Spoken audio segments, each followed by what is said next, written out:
goeiemiddag, goeienaand, my naam is Carla Burg en iets wat by die laaste rukkie rarig wakker gehou het, soos jy kan sien, is klerestyl, mode oor die algemeen. So toe bel ek 'n goeie vriendin van my, philanthropist Megan Dupree, om vanaand 'n bietjie meer daaroor te kom, jy weet, pot gooi. Dankie dat jy so ver deurgekom het hierdie tyd vir die aand om te kom praat oor iets waar ek nie kan slaap nie. Enigiets vir jou, Karel. Jy ken my, ek sal enige tyd jou wakker lê, nadenke, kom aan die slaapsis. Jy vlieg oor 2 dae terug Nederland toe. Ek doen, ja. So dankie vir die vinnige stoppie hierso. Dis 'n groot plesier. Ek wil by jou hoor, nee. Ek het 'n hele lysie van vrae nou en al die ander podcasts vergeet ek om my vrae op te tel, maar hier sy nou want ek het fisies nodig om daarna te kyk vandag. Hoe beïnvloed fashion of mode as 'n heel ons alledaagse wêreld en hoe ons die wêreld sien? Ja, ek dink daar's soveel verskillende goed wat mense moet in ag neem met mode. Hoe beïnvloed dit jou? Hoe beïnvloed dit jou gemeenskap en hoe beïnvloed dit die land en dan 'n kontinent en dan die wêreld in geheel? Mense kyk gewoonlik na GDP's, gross domestic product, in 'n ekonomiese term. Die gross domestic product van die wêreld is so $377 triljoen. Maar dit klink nogals min om eerlik te wees, soos as jy agterkom hoeveel goed daar eintlik in die wêreld. Hoeveel geld daar rondhardloop oor die algemeen in die wêreld? Ja, en 1 triljoen, as jy dink iemand het 'n triljoen, as jy soos wat 'n triljoen eintlik en dan kom jy agter daar's net 377 triljoene in die wêreld. Dis ook wat my wakker hou in die nag. Wat is 'n triljoen nou regtig? Ja, come on. Come on. Sakgeld. Die fashion industrie is so 1.7 triljoen. Dis nie klein nie, maar hy's nou nie so groot soos sê net maar die oliebedryf of iets in daai lyn nie, maar hy het 'n baie groot impak. So ons sien met fashion 'n baie groot impak op landfills, eintlik ook boerdery, baie labor. So daar's baie werk en handewerk wat nodig is met fashion. So elke liewe kledingstuk wat jy aanraak, het iemand ten minste, ek sou sê 12 keer aan hom geraak. So iemand het hom uitgesny, iemand het die patroon ontwerp vir dit, iemand het vasgemaak. Daar's 'n masjien wat hom kan vasmaak of jy kan hom met die hand, dit hang af hoe gevorderd jou masjien is. So my waardering vir klere het baie hoër geword. Ek dink as 'n Gen Z het ek groot geword met hierdie hele industrialisasie en automasie van alle prosesse. Ja. Maar waar mense eintlik 'n bietjie van wanpersepsie daarvan gehad het. So ek was so ontnigter toe ek gesien het, wow, soveel arbeid gaan eintlik in klere maak in. Hoe beïnvloed die klere wat jy dra, hoe die mense jou sien? Dis super interessant. Ek weet nie of jy al Devil Wears Prada gekyk het. Yes, baie. Anne Hathaway was en Anne loop daarin, maar sy het al die blue sweater is soos 'n Ja. die Ja. en sy dink haar hoe sy aantrek het nie enige invloed op hoe mense haar sien nie, maar Meryl Streep is vinnig en sê vir haar, hoorie, hierdie ding, een ding wat jy dra is eintlik represent baie en dit sê vir die wêreld so baie. Ek dink dit hang af van die konteks ook. So sal jy 'n jeans en 'n T-shirt na 'n kom ons sê Apple board meeting toe dra as jy lucky genoeg is om na een uit te dalk Steve Jobs sal Hy kan dit draak. Hy het sy turtleneck en sy jeans gedra en hy is plat op die aarde ou. Kom ons sê Investec, so sy by Invested instap met 'n T-shirt en jeans na 'n board meeting. So dit hang regtig van konteks af. By 'n plaas is T-shirt en jeans eintlik amper te formeel. So jy met jou Ek hoor jou. dis nie Lees jou gepas. situasie en hoeveel mense dink jy doen dit nog in ons dag-tot-dag lewe? Wat aantrek volgens die occasion? Ek meen, hoeveel dink jy doen jy dit? Ek doen dit baie min. Ek het iemand ontmoet nou die dag wat as hy gaan tennis speel, trek sy tennisklere aan. As hy gaan draf, waar ons as ons enige vorm van sport doen, dra ons naaste oefenklere, stel oefenklere. Ek trek aan by soos okay, hoe warm is dit? Yes, hallo. Moet ek 'n short of 'n tight soos 'n lang broek dra? Is Ja. dit super koud dat jy regtig 'n sweetpak? Ek dink nie Suid-Afrika doen ons sweetpakke nie. Dis net te warm. Dis net 'n warm. Ja. Ek het nog nie iemand gaan sien dra van 'n sweetpak nie. Jy sien net by die mense wat baie in die Hulle is committed. Hulle is committed en hulle dra volgens hulle standaarde wat hulle self byhou. Is dit sosiaal aanvaarbaar in deesdae se lewe om nie meer volgens 'n dresscode aan te trek nie? Ek dink dit kan in sekere kulture wees. Soos klere is baie op kultuur gefokus. So as jy nou na die platteland toe gaan, dan sal jy baie kakies sien, maar as jy in Joburg, CBD of Sandton gaan rondloop, dan sal jy jou hakke sien. En daar's dit so normaal om hakke te dra. Ja, dis die norm. Soos skool, as jy nou jou skooluniform het, party skole het dit, party skole het dit nie. Ek dink daar's 'n stereotype ook hoe die ouer generasie jong mense sien as hulle net aantrek hoe hulle voel. Ek dink hulle mag dalk dink ouer mense hierso buite praat met julle. Nee, ek ook. Hulle dink ek oordeel die mense wat aantrek op gevoel. So hulle is soos nee, jy het 'n doel. Jy het 'n doel en jy moet aantrek volgens daai doel. En ek dink corporate het soos ook jou klere word jou armor. Soos hoekom die tax develop was mense het te veel verskillend aangetrek en die besluit het te veel geraak vir hom om te maak en toe het hulle net die taks begin. Hou dit eenvoudig. Ja, hou dit eenvoudig. Jy draai jou uniform elke dag. En ek dink dis eintlik goed want ek weet nie van jou nie, maar as ek in die oggende super moet besluit wat ek moet aantrek, dan my hele dag raak eintlik nog vol. Wat draai jy vanaand? Ja, Dis 'n ding vir girls. ja, funksies. Wie weet wat smart casual regtig beteken? Nobody knows. Dis daar wat mans Hulle ook is- nogal in daai kategorie sukkel. Ja. Dis die enigste tyd wanneer mans sukkel. Jy sê vir hulle smart, hoorie Susan, kan ek in my chinos kom of is my jean fine? En die oomblik as jy sê formal, weet ons dames, dis 'n lang rok en die manne, dis die enigste tyd wanneer die manne weet hulle moet 'n suit aantrek. Ja. Is as jy direk in hoofletters sê formal. Ja, of maar dan is hulle soos 'n das. Of Yes. nie 'n das, knoopie los, strikdas, double breasted, single breasted.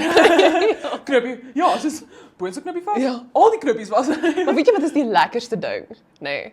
As die mans, veral as dit soos 'n winter-event is en die girls aan meeste van die tyd is ons rokke nie baie warm nie. Ja. En die mans gaan altyd in 'n suit met 'n blazer. As hulle baadjies kan uittrek want hulle kry uiteindelik warm. Ja. En jy kan die baadjie aantrek. Ek meen ons almal weet, suitbaadjies is nie ontwerp vir manne nie, maar vir die dames vir die laat aande. Op daai noot, is mode 'n convenient ding of is dit 'n ding wat ontwerp is om lewe meer exciting te maak? Ek dink mode was eintlik 'n antwoord teen kultuur. Vir kultuur, soos om kultuur uit te beeld. So in die ou dae, Griekse tye. Griekse tye, lank terug. Griekse tye, soos voor die internet, jy weet. Toe het hulle stolas, dis 'n tipe manier wat hulle lappe om hulle self geweef, soos gevou het. Daar was name vir dit en daar was verskillende tipes en die kleure van dit het ook iets represent. So daar was sulke, wat noem jy mense slak? 'n slak. 'n Slak, 'n yes? seeslak. 'n Seeslak? In een van die oseane daarbo wat as jy hom gepers het, dan het hy hierdie baie pers kleur uitgebring. Maar dit was jy moet soos hordes bymekaar kry en hulle gepers het en dit was baie duur om daai kleurstof te maak. So dit het hulle net vir die konings reserve. Ja, dit is waar eintlik hierdie koninklike pers vandaan kom. As jy ook kyk na die meer konservatiewe tipe style of die spaarsame style, Yes. is dit ook nog steeds 'n statussimbool. Soos dit wys iets van jou status. Of partykeer is klere ook net uit convenience. Ja, so swart is vir my baie convenient. Ja, maar soos T-shirts. So mans het hulle knopies altyd afgeruk wanneer hulle knopies hemde in die ou dae Gedraai het. Gedraai het. Why? Die knopies het ook net afgeval wat ook al en dan het hulle nie 'n mending kit nie, dan kan hulle knopie nou toe gaan nie of ja, en toe het die T-shirt gekom dat jy hom net direk oor jou hemp kan gaan want die stretchiness het. What? Hoorie, maar op die noot van materiaal en hierdie is iets wat as ons nou nie genoeg daarvan weet nie, kan ons Ja, oor die gesprek skep. Ons spekuleer. Ons spekuleer. Ek het nou die dag vinnig met jou gesels oor die frekwensies Ja, van verskillende materiale. ja. En jy het gesê van hulle kan meer beneficial wees, van hulle is dalk nie die heel beste vir jou om te dra nie. Ja. Hoe werk dit? So, wat sy sê, wat sy spekuleer, sy het gaan kyk na wat jou lyf se frekwensie is en volgens haar is dit 100.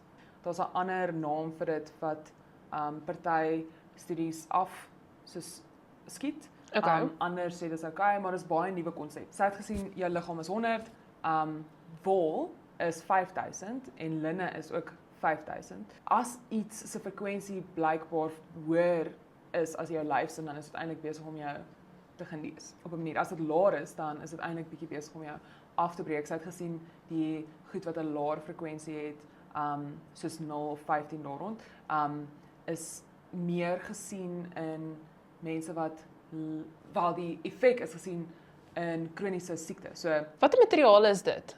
katoen soos non-GMO katoen is 100, so hy's fine. GMO katoen blykbaar is 70. Meer sintetiese materiale soos polyester, akrieliek. Hulle almal is 15, tussen 0 en 15. So as jy daai gedra is, is dit eintlik besig om jou af te breek. En Sure. sy het ook gesien as jy wol en linne bymekaar sit, dan word hy ook 0. Dan kanselleer hulle mekaar se herse uit. En dan breek hy eintlik nog- dan te vierde deel te multipurpose. Ja, dan breek hy eintlik blykbaar dit af. Ek dink klere is regtig baie oor persepsie. Daar's prakties agter dit om onsself te beskerm en daai goed, maar dis so oor hoe die wêreld jou sien. As jy nou nie 'n lekker dag het nie, om jou uitrusting en jou lyf gereed te maak vir 'n nuwe dag is soos om netjiese klere aan te trek of net bietjie meer moeite met jou make-up dalk te doen, iets wat jou laat voel jy het moeite gedoen, dan dink ek jy sien die dag anders. So. En hoe jy met mense praat, sê nou jy gaan praat met hulle in jou pyjamas. Ek weet nie van julle nie, maar ek is altyd net bietjie soos verskoon. Ek weet eintlik nie terrible nie, maar soos ek voel net nie reg vir die situasie nou nie. Yes. Ek word bietjie onkant gevang, bietjie blootgestel. Ja, jy is nie teen volle daar nie. Ja, Want jy ja. in jou subconscious mind dink jy die hele tyd hoe jy lyk. Elke industrie in elke industrie is bemarking crucial. Ja. Ek dink dit is baie belangrik. Hoe beïnvloed bemarking spesifiek die mode-industrie? Ek dink wat bemarking gebring het blootstelling gebring van goed wat jy nie gewoonlik sou doen nie. En dis regtig wat jy nou sê soos, sou nie willing nie, maar sal nou. Ons is ook maar mense wat van 'n trop hou. Ons wil graag saam mense beweeg. So as jy in 'n sekere kultuur is of 'n sekere groep is, wil jy graag ook inpas in daai groep. Die persepsie wat bemarking bring op 'n item en enigiets, soos 'n Smeg ketel Ja. versus 'n Russell Hobbs. Ja. Russell Hobbs is nie 'n bad brand nie. Smeg is net beter. Smeg is blykbaar net beter. Hy is cooler. Jy weet, as jy in iemand se huis stap en hulle Smeg is, mense soos hoe die mense dink aan styl. So ek dink bemarking staan net bloot aan mooier goed of ander goed. Goed wat jy nie gewoond is nie. Dink jy mens moet daai trends volg? Ek is iemand wat nogals glo in jy moet jou eie doel hê. So jou doelwit. Wat wil jy bereik? So as jy hierdie ding dra, eerstens moet jy nie onbewus wees van die effek wat dit gaan hê op ander mense se persepsies van jou nie. Of jy daarvan wil wegkom of nie, mense gaan jou sien in 'n manier wat jy aantrek. Ons almal doen dit. As jy rooi sien jy rooi. Dis swart, dink jy, jy's hierdie persoon lewe prakties. Ja, hier's ons twee. Dis waar. Om te weet, as jy met 'n ballgown in 'n Checkers gaan instap, gaan mense vir jou kyk en nie verras te wees daarvan nie. Soos wat jy as jy in pyjamas by 'n Investec meeting gaan, mag jy dalk die werk Verloor. Of 'n warning kry. Die doelwit is belangrik want jy moet sien wat wil jy in die wêreld insit? Wat wil jy wys? En waar verstaan jy? So wat jy dra gaan ook wys wat jy verstaan. Dis makliker ook vir mense om jou te lees as hulle sien wat jy dra. So hoe wil jy gesien word? So nie almal moet noodwendig al die trends volg daar buite nie. Maak nie saak wat die bemarkingsmense van die grootste maatskappye daar buite na jou kant toe gooi nie. Die temptasie is groot. Ja. Soos jy sê, ons doen goeders in troppe, ons wil deel wees van die visse in die stroom. Maar hoe vind jy uit watter tipe styl, watter tipe klere pas spesifiek by jou bodybuild? Ja, jy kan kyk wat na jou vir jou bouwerk en dan kan jy ook kyk wat vir jou gelaatswerk. So die klereindustrie het standaard groottes en measurements wat hulle na toe werk. 34, 32 by jou middel en 'n 34 by jou heupe. So 'n Kim Kardashian bou. Sy het groter heupe en 'n kleiner middel. So as sy sê nou maar klere sou koop, sou daar te veel lap wees om haar middel, want haar middel is kleiner. So daar's excess fabric. So dis eintlik 'n standaard grootte waar volgens al jou mainstream klereplekke klere maak. Ja, party ouens sal sê nou maar vind hulle skouers is breër. So die skouers is te klein, maar hierso is daar verskriklik baie lap. Of jou skouers dalk smal en jy 'n bietjie van Jy het 'n bors. 'n bors. Of 'n boob. Nee, weet. Die industrie werk maar op 'n standaard ratio. Dan het jy nou ook mense wat se heupe groter is maar hulle skouers kleiner is, die pear shape. Daar waar hulle gewoonlik sou sê is om bietjie meer volume by jou skouers te sit sodat jy in proporsie lyk met jou heupe. Ja, dit hang af ook wat jy wil accentuate. So sê nou jy het net 'n regte naas.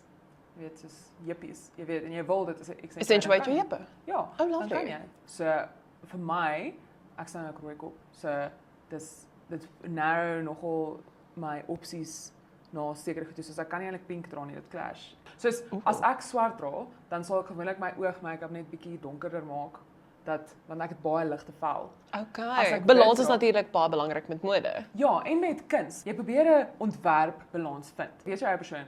Soos vind uit wat jy van hou of nie. Vind uit waarna toe jy wil gaan. As jy in 'n tak met 'n tax errands inloop, dan is mense dadelik soos Ja meneer, kom in meneer, sit meneer. Ja, asseblief. Jy weet, as jy aantrek as 'n werker by 'n Checkers, dan gaan jy dalk Perceive word. special kry, jy weet.